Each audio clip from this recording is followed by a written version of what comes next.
பஞ்சாப் மாநிலம் பாட்டியாலாவை சேர்ந்த 10 வயது சிறுமி மான்வி கடந்த 24ஆம் தேதி, அதாவது மார்ச் மாதம் 24ஆம் தேதி தன்னோட பிறந்த நாளாக கொண்டாடியிருக்காங்க. நைட்டு 7 மணிக்கு கேக் வெட்டி சாப்பிட்ருக்காங்க. அடுத்த நாளே இறந்து போயிருக்காங்க.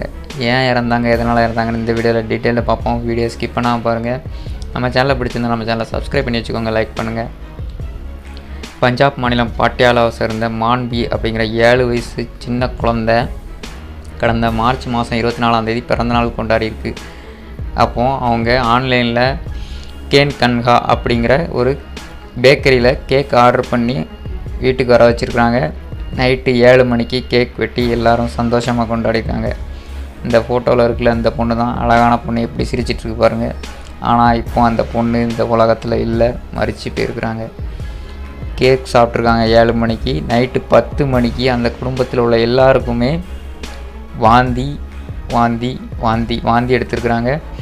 சரி, ஏதோ கேக்கு நிறைய சாப்பிட்டனால ஓரளவு வாந்தி இருந்திருக்கலாம் அப்படின்னு சொல்லிட்டு வெந்நீர் சூடு பண்ணி குடிச்சிட்டு அப்படியே படுத்து தூங்கியிருக்காங்க. ஆனால் அடுத்த நாள் காலையில் எல்லாரும் எழுந்திரிச்சு பார்க்காங்க, அந்த சின்ன பொண்ணு ரொம்பவே சீரியஸான நிலைமைக்கு போயிருந்தாங்க.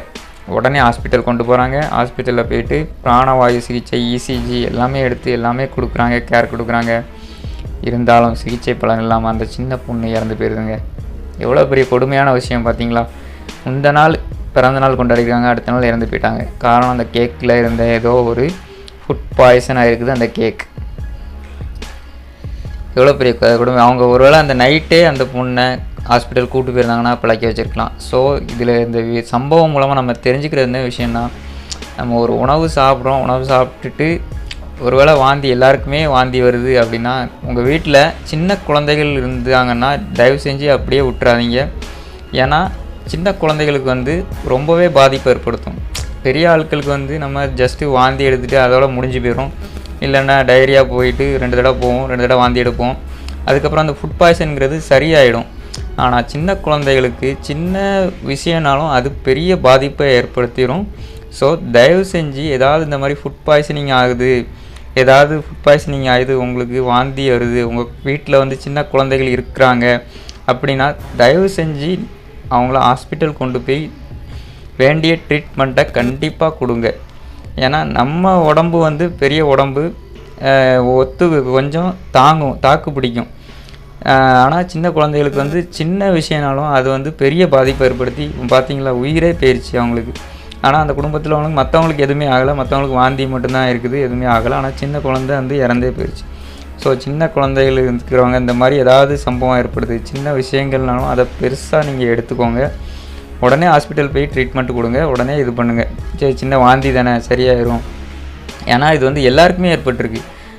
ஒருத்தருக்கு மட்டும் ஏற்பட்டு, அந்த சின்ன பிள்ளைக்கு மட்டும் ஏற்பட்டுருந்தால் கூட சரிங்களா, எல்லாருக்குமே வாந்தி வந்திருக்கு. ஸோ அது பெரிய விஷயம்.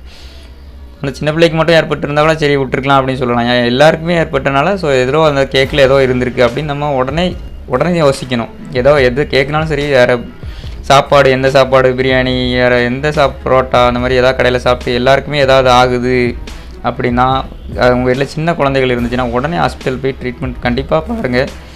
ஏன்னா இது உயிரிழப்பு வரைக்கும் கொண்டு போய் விட்டு, எவ்வளோ பெரிய சோகம் பார்த்தீங்களா. முந்த நாள் பிறந்த நாள் கொண்டாடிட்டு அடுத்த நாள் அந்த குழந்தை இந்த உலகத்தில் இல்லை. ஸோ ரொம்பவே சின்ன குழந்தைகளை கேர் எடுத்து பாருங்கள், தயவு செஞ்சு கேர் எடுத்து பாருங்கள், குழந்தைகளை கேர் எடுத்து பாருங்கள். அதான் இந்த சம்பவம் மூலமாக நம்ம தெரிஞ்சுக்கிறோம். இந்த வீடியோவை உங்கள் ஃப்ரெண்ட்ஸுக்கு, உங்கள் எல்லா ரிலேட்டிவ்ஸ்க்கு எல்லாருக்கும் ஷேர் பண்ணி விடுங்க. வீடியோ அவ்வளோதான். வீடியோ பிடிச்சிருந்தால் நம்ம சேனல் சப்ஸ்கிரைப் பண்ணி வச்சுக்கோங்க, லைக் பண்ணுங்கள், ஷேர் பண்ணுங்கள். இனி மற்றொரு சம்பவத்தில் சந்திக்கலாம். அன்டில் தென், பாய், டேக் கேர்.